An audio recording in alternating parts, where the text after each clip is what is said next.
What's up, YouTubers? Thanks so much for tuning into My Life After 50, Frank Morrison. If you've subscribed to my channel, I really appreciate your support. It's been awesome to watch the channel grow. I love the likes and I love the comments. It's been really fun. This van build has been really fun. Today's video is about the score of this amazing, what's called luxury vinyl flooring on Facebook Marketplace. 25 bucks for a box and a half, left over from a big kitchen project just out west of me. Ran right out and grabbed it. I got to jump into some work clothes. What do you say you join me in the van? Let's go.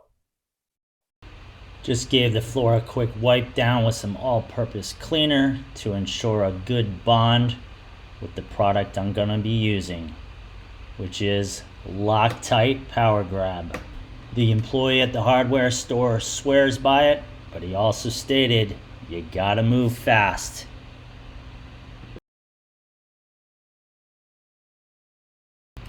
In my hand here are what's referred to as lattice strips. You can get that at the hardware store as well. These fit perfectly in the angulations of the floor.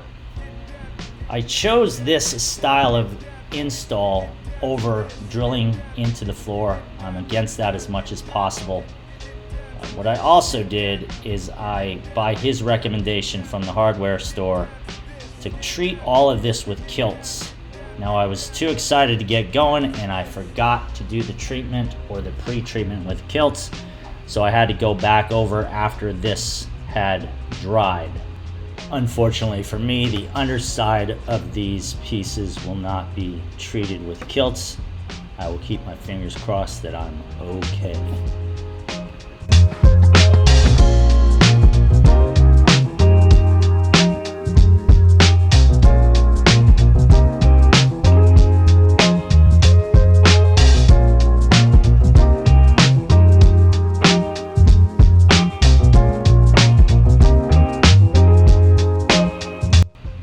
Time for some weight on this test section. Thankfully, I've got sandbags laying around. Wish me luck. I'm staying productive as I wait for this test section to dry. I start ripping the plywood. I chose 3/8 inch, grade B. Yep, I said 3/8. I know there's many that would go, whoa, that's a major mistake. I'll get into why I chose that a little later in the video. Keeping the productivity going in between teaching my tennis lessons. I continue to treat all the strips with kilts. If you're not familiar with kilts, kilts is a mold and mildew resistant primer. It's been around for ages. It's the perfect answer to this untreated wood.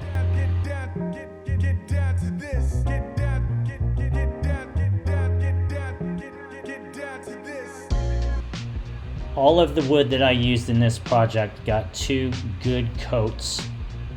Here's an image of the plywood prior to its second coat. Back to why I chose 3/8 inch plywood. Number one, this is an extremely small space, 62 inches by 62 inches or so. Number two, I want to minimize the amount of weight I add to this van. Number three, the lattice slats appropriately positioned in the angulations of the floor will eliminate any sagging of the plywood. This adhesive seems to be extremely strong. Time will only tell me that. And yes, I get there's going to be some naysayers that it's not going to work. Well, I will do an update on this install in a few months when it's seen different types of weather and it's been through a little bit and is given a good test.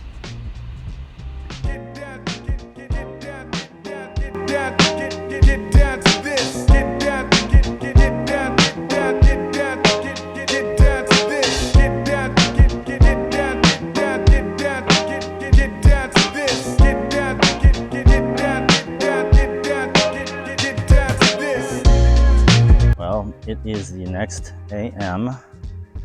We've had 12 hours of dry time of the glue with the subfloor. the results. I'm pretty damn excited. And this is solid. This has glued incredibly well. It's time for flooring. What I've done is taken all the flooring out of the boxes. Please excuse my incredibly disorganized garage. And this is the Procore surfaces, the Jamestown hickory, if you like the look of that. I believe that the original owner of this flooring purchased it at Lowe's Hardware. I also mentioned earlier in this video that I scored big time on Facebook Marketplace. All of this, which is just a little bit more than enough to do the van floor for 25 bucks. You gotta save money when you can, people. So a little tip there. What I'm gonna do now is go through all of these pieces and choose the best detailed pieces, since I have that luxury of doing so. I will be doing this as a floating floor. I am not gluing this down.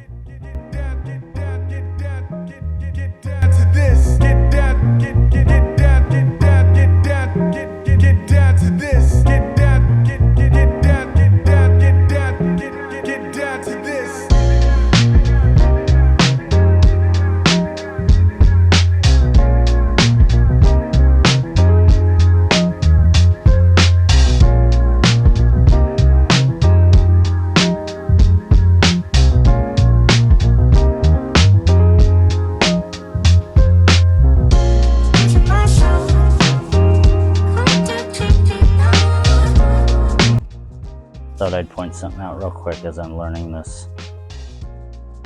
You notice that every other end is going to have the click-in portion on it. So when you go to cut your sections, you have to make sure that you cut the right side. For instance, this piece will be cut to go onto this piece. If you were to cut the wrong side, you wouldn't have the capability of this seam clicking in together. So that side to that side.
Well, there we have it. Feels like all these projects take forever, but in the grand scheme of things, it really doesn't take that long. I wish you luck in all the projects that you're looking to do on your vehicle, whether it's a van, an SUV, whatever. I think this turned out wonderfully. I'm happy. If you enjoyed this video, please give me a thumbs up, and I'd love your subscription. Until next time, take care.